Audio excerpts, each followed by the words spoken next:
Cruel Summer Season 2 Episode 10 fooled us by showing the person we thought was the killer. Yet, this was just the start of wild twists in the end of the season. The finale's twists gave us some confirmations, chilling reminders of people's ability to do terrible things, and the cool reality that some could hide their lies with cool masks, lying right to us. What happened in Cruel Summer Season 2 Episode 10? The stuff in Cruel Summer Season 2 Episode 10 happened between January 1st, 2000 and August 2nd, 2000. In a wild twist, the episode showed the person we kinda thought was the killer.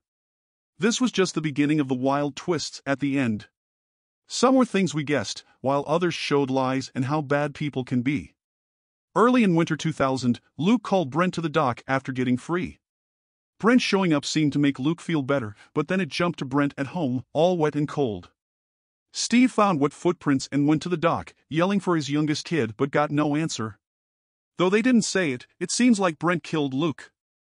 Steve just thought he'd already lost one kid and didn't want to lose another one. He told Brent to hide how he was feeling and pretend like Luke had run away. Some folks, like Sheriff Meyer and Megan, knew Luke wanted to join the Coast Guard, so that worked as a good excuse. Next day, Megan and Isabella went back to the cabin and, finding it empty, started looking for Luke. A later fight showed they faked Luke's runaway note cause Isabella said so. They stopped being friends over this, explaining why they weren't close later in 2000. On August 2nd, 2000, Megan and Isabella got out of jail by blaming each other, so the cops had to let them go. After looking at some computer stuff, they went to Steve's office and ran into Brent. When Isabella blamed Steve, he shot back with some news about how Lisa died. Isabella then gave the cops a changed video, getting Megan arrested for killing Luke. Isabella said something about old times, but Megan shut her down, so Isabella left for Ibiza. Brent faced a tough choice when Megan got arrested and decided to tell her what really happened. He said Luke's death was an accident after a fight and he fell into the water. Brent and Steve got arrested in summer 2000 for this. Luke's life was all messed up since his mom died, ending with a tape mess-up at a party on Christmas Eve and his messed-up plans to join the Coast Guard. The show also said Luke blamed himself for his mom's death and thought his dad did too. Near the end, Ned helped Megan get a job in Palo Alto.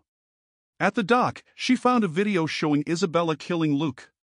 Even though Cruel Summer is a bunch of different stories, it makes sense that Megan will try to get justice. She might even ask Steve for help to clear both his and Brent's names. The last episode also showed a shocking thing. Isabella didn't just kill Luke, she tried to blame Megan. Her last scene shows her making a new friend on a plane, just like how she did with Megan. Meanwhile, Megan finding out about Isabella's guilt shows she's ready to get back at her. This episode had all sorts of turns and surprises. Some were scary reminders of how bad people can be, while others were crazy moments of betrayal. The season ended without saying what Megan will do next, but we know she won't just let it go. Her maybe working with Steve, since it would clear his name and Brent's, gives us a juicy clue about what could happen next.